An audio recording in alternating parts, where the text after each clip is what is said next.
Magandang hapon po, Captain si Ma'am Franca. Napatawag po kami tungkol dito kay Wilma Auza na natagpuang wala ng buhay sa loob ng isang bus. Ano po yung naging resulta ng inyong investigasyon tungkol sa insidente? Based on our investigation, Senator, si Wilma Kanya Auza, sumakaya ng bus, galing pa siya ng Cebu. Okay. Then papuntang port ng Bato sa Matchao, and then yung bus ng yung bus na sinasya galing ng Cebu, iruro yan, papunta dito sa Negros Oriental. And then, sa bus pa lang, Senator, yung the late victim, Wilma Kanya Auza, ay tinulungan na yan dahil parang nahihilo na siya. So, may certain nakatulong sa kanya ng mga tao doon. Ay, mga kasama niya sa bus, mga pasahero din. Oh, mga pasahero rin din. Parang nahihilo siya din. Binigyan siya yung mga essential invocation like ng white flower, polar bear, para masingot niya. So, nang dumating sila sa port ng Bato, yung sa Matchao, yung Oruro, yung series na sinasakyan nila, hindi na siya bumaba ng bus para magkuha ng ticket na naman para patawid dito sa Negros Oriental. So, para nagutos na siya na hindi siya makagalaw, uncomfortable po siya.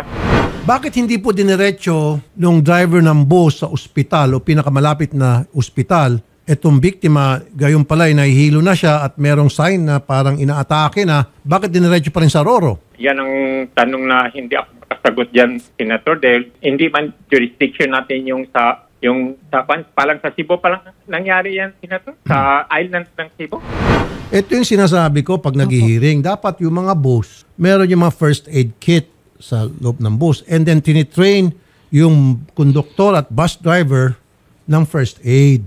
At dapat alam nila kung yung sitwasyon ng pasahero nila, kung yan ay inaatake na sa puso, kung ano pa man, ididiretso na sa ospital. Itong ginawa ng bus, itong driver, idiniretso sa Roro. Yes po. Maling-mali. Kung diniretso to sa ospital, baka naagapan pa. Tama po. Anong pangalan ng bus? Ceres po. Ito, Idol, marami pong nagtag sa atin at nagtatanong kung ano ba talaga ang nangyari sa isang OFW na nasa loob ng isang bus na nawalan po ng buhay noong August 4 din ng 8:50 AM sa May Sibulan, Negros Oriental. Bago ang lahat po, Sir Roel, ang aming pong taus-pusong pakikiramay po, sir. Thank you, sir. Ito nga po, sir, sabi ng mga pulis, lumilitaw sa kanilang investigasyon, inatake sa puso na po itong inyong misis. Pero ang sa akin naman, alam na pala nung bus driver at conductor na inaatake na, ba't diniretso pa rin sa Roro? Sa halip, dapat tinakbo sa pinakamalapit na ospital. Mali natin, baka naagapan pa, di po ba? Tama po. Dapat nga yun ng hospital pa para maagapan. Yun nga po, kasi nahihilo daw. Hindi rin makahinga, kaya nga may mga kapapasahero doon nagbigay sa kanya ng white flower, kinukomfort siya. Yung palang senyales na yun na mayroong malaking health problem na itong. So dapat yung konduktor, sabi ko nga sa mga hearing sa DOTR, trained na para ma-spot nila, trained sa first aid, at kapag nakita nila talagang hirap na makahinga o mukhang atakin sa puso, tinakbo sa pinakamalapit na ospital, hindi sa Roro. Ito nagari. May pananagutan ba dito yung bus company, driver, conductor? Sa ganyan po mga kaso, Senator, kailangan natin tandaan yung applicable degree of diligence po, no? Ang tinatawag nating extraordinary diligence. Kailangan handa po lahat ng ating mga public utility vehicles at kanilang operators mag-handle ng ganitong situation, emergency situation, kahit po ito ay medical, hindi strictly transport related. Dahil po dito, Senator, parang napalala ang condition, there was a medical condition on board. So, wala po silang emergency response protocol. I would say that this is a negligent act by a public utility operator. So, they might be held liable for this po, Senator. That's what I thought so. And then sa susunod nating hearing sa public services, Yes, i-push natin na kailangan lahat ng mga public utility bus, mga driver at conductor, magkaroon ng training. Di ba? Yes po. At least meron pong basic first aid man lang because marami pong nangyayari na medical conditions during a long trip. Tulad po na lang ng mga flight attendant na marunong yung basic life-saving skills po. Dapat siguro meron rin po ang ating bus drivers. Di ba? At ang pagkakaalam ko dyan, pag halimbawa may nahihilo, tulad nangyari dito kay Ma'am Wilma, sasabihin ngayon ng bus driver o conductor, meron ba ditong nurse o meron ba ditong doktor na pasahero? Yes, Ganon dapat. And then, idiniretso na agad yung bus sa pinakamalapit na ospital, hindi sa Roro. Ayun, hindi na bumaba kasi natuluyan na yung victim. Di ba? Yes po, Senator. Ang nakakalungkot dito yung owner po or operator nitong bus line. parang wala po sigurong standard protocols na dapat gawin pag may medical emergency on board. Wala nga kasi ang nangyari, sa halip na yung conductor dapat na supposed to be trained na sinasabi natin palagi na siyang mag-aasikaso dito sa biktima na nahihirapan ng huminga, yung mga kapwa pasahero lang ang mga tumulong, which is wrong. Yes. Again, it goes back po dun sa kinakalimutan lagi ng ating operators that they're supposed to exercise extraordinary diligence po. Okay, sige. Sa susunod natin hearing, i-push natin ito. And then tingnan natin kung anong pwedeng mai-sanction dito sa sa bus company dahil Yes, po. sa kapabayaan. Yes po, Sen. Aside from the, of course, civil damages because of the negligence, baka meron rin po tayong, kumbaga sa license po nila or sa kanilang certificate of public convenience, baka may suspension pong maipataw. Yun, very good. Captain Simafranca, sir. Yes, Senator.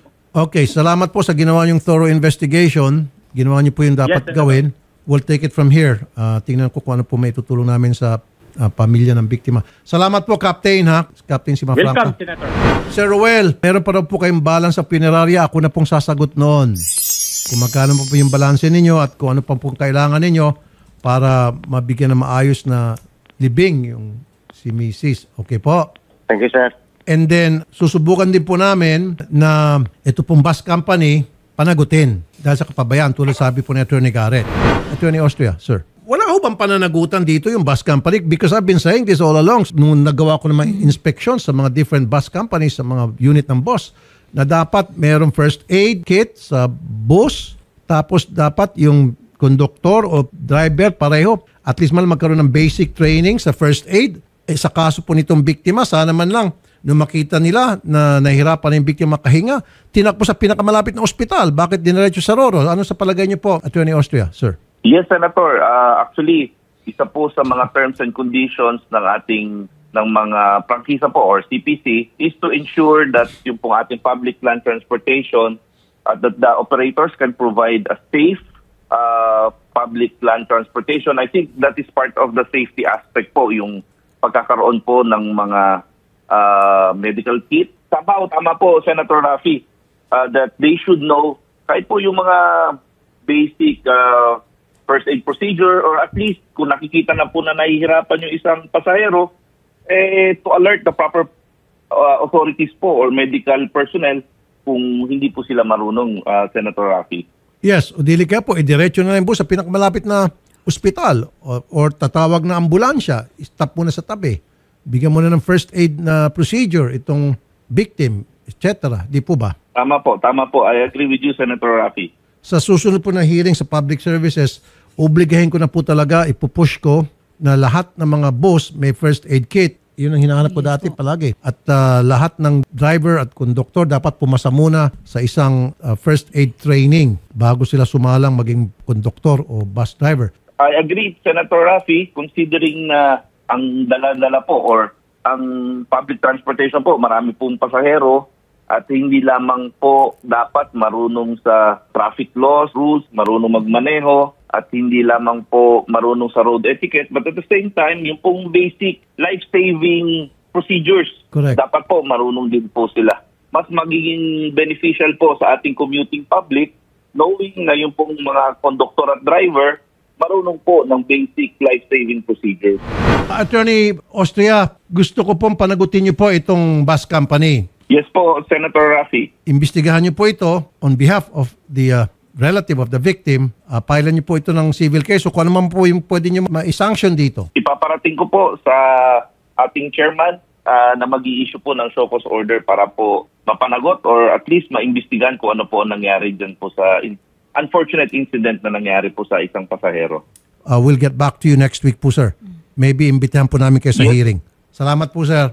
Yes, sir. Thank you po, Senator Rafi. So, Attorney Garrett, i-hearing natin next week. Napatawag natin itong CRS Yes po, Sen. at asosasyon ng mga BOS, DOTR, LTFRB, LTO, lahat. Yes po. The works. Yes po, Sen. Okay. Yes po, Sen. We will invite them all po and we will draft the resolution na po, Sen. Very good. Sir Ruel, O, sir. huwag niyo po ibababa yung telepono.